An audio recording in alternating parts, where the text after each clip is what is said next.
అబ్బాయి యశు ఈ పరుపు అంతా గట్టిగా అయిపోయింది కదనే, మెత్తడితో ఒకటి కొత్త పరుపు తెచ్చుకుందామా అనే. ఏంటిది కొత్త పరుప? పాత పరుపు ఏం చేసుకుంటావే? ఇది ఏడేస్తావు అది ఏడేస్తావు. అబ్బా ఏదైనా కొందామంటే చాలు ఏదో ఒకటి చెప్తావు. కొత్త పరుపు కొందామా అంటే పాత పరుపు ఏం చేయాలి అంటావు. ఏమైంది మళ్ళీ ఏం లొల్లి?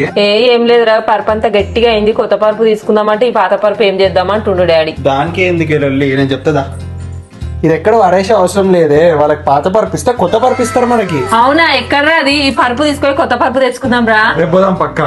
సరేరా. సంక్రాంతికి అయితే హెవెన్ స్లిప్ మ్యాట్రెస్ వాళ్ళు అయితే పాత పరుపు ఇస్తే కొత్త పరుపు 35% ఆఫ్ లో అయితే ఇస్తారు. ఇంకా దాంతో పాటు ఒక పరుపు తీసుకుంటే చాలా గిఫ్ట్స్ ఉన్నాయి, అవి ఏంటో లాస్ట్ వరకు చూడండి మీకే తెలుస్తుంది. ఈ సంవత్సరం మీరు మ్యాట్రెస్ తీసుకోవాలని ఆలోచన ఉంటే ఇక్కడికి వచ్చి అయితే తప్పకుండా తీసుకోండి. ఇక్కడ లో బడ్జెట్ లో హై క్వాలిటీతో అయితే మ్యాట్రెస్ అయితే వీళ్ళు ఇచ్చేస్తున్నారు. మ్యాట్రెస్ తక్కువ వేయడానికి కారణం ఏంటంటే ఓన్ మ్యానుఫాక్చరింగ్ కాబట్టి ఇక్కడనే కస్టమర్ ముందే ప్రిపేర్ చేసి ఇచ్చేస్తారు. ఇంకా అంతేకాకుండా మీరు రాని పరిస్థితిలో కూడా తెలంగాణ ఆంధ్రాలో ఎక్కడున్నా సరే ఒక్క ఫోన్ కాల్ కొడితే వీడియో కాల్ ద్వారా మీకైతే మీ ముందు మ్యాట్రెస్ చేసి మీ ఇంటికి పంపిస్తారు ఫ్రీగా. ఆంధ్ర తెలంగాణలో ఎక్కడికైనా సరే ఫ్రీ ట్రాన్స్పోర్టేషన్ వీళ్ళ పరుపు తీసుకుంటే. అసలు ఒక మ్యాట్రెస్ కి వీళ్ళు ఏమేమి ఫ్రీగా ఇస్తున్నారో వినండి. కింగ్ సైజ్ క్వీన్ సైజ్ పరుపు తీసుకుంటే HR ఫోమ్ తో చేసిన దివాన్ అయితే ఫ్రీగా ఇస్తున్నారు. దాంతో పాటు 2 memory pillars, bed protector, bed sheet అయితే ఫ్రీగా ఇస్తున్నారు. ఇంత మంచి ఆఫర్ హైదరాబాద్ లో ఎవరు ఇయ్యరు. మరి ఇంకెందుకు లేట్, హెవెన్ స్లీప్ మ్యాట్రెస్ కి అయితే వచ్చేసి ఈ సంక్రాంతికి అయితే ఈ 35% ఆఫ్ ని పొందండి. మంచిగా కొత్త పరుపు తీసుకొని ఎంజాయ్ చేయండి. అడ్రస్ వచ్చేసి సోనీ రెసిడెన్సీ, చెప్పల్ బజార్, కాచిగూడ, హైదరాబాద్, తెలంగాణ. మీద నంబర్ కి కాల్ చేసి మోర్ డీటెయిల్స్ తెలుసుకోండి. Bye bye.